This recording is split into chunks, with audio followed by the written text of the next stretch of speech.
what they do is they're a nonprofit association, and they pretty much help people out who are the underprivileged, those in India and in America. They give scholarships out, they've given bikes, laptops, what else? You've helped to build schools, you've helped to build, like, what is it called? Study circle. Study circles in Viaras and whatnot.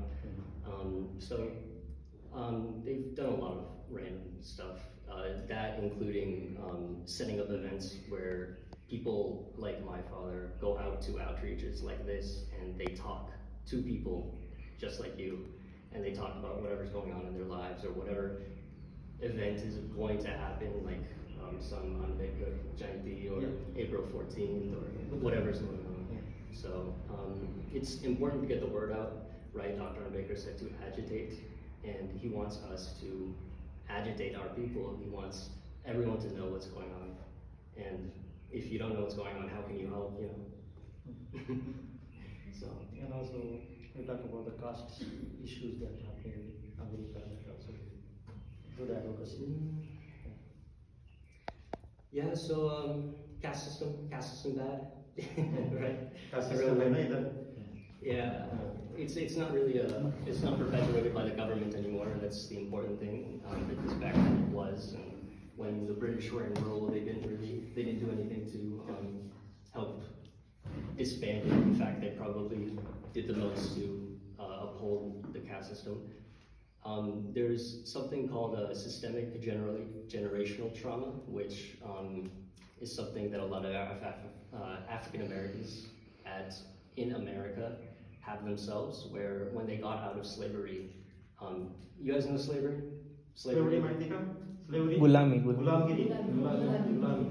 Slavery. This was 200, 300 years ago. So how much is that? Yeah. 200, 300? Yeah. Yeah, it's very recent actually. It's only 3 generations, 4 generations back. Yeah. So when a lot of these people were freed from slavery, they still didn't have money. They still didn't have a place to go. They didn't have means of transportation. They didn't have land. They didn't have anything. So what they ended up doing is they ended up going back and working for majority of the owners who owned the slaves beforehand.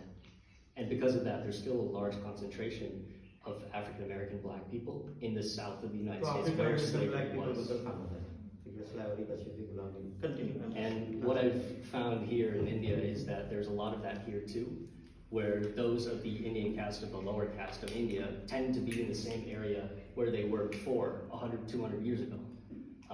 There's no specific reason as to why, but of course, the government can say whatever they want. They can be like, we don't support caste system. We believe everyone should be equal. We believe that everyone is the same and everyone should have equal opportunity.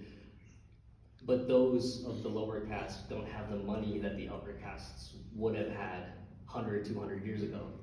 And so now it's still perpetuated. Not in the sense that there's a system working against you. It's perpetuated in the sense that there's no financial gain for the lower caste. So there's a lot of that. How much do you guys understand? 5%?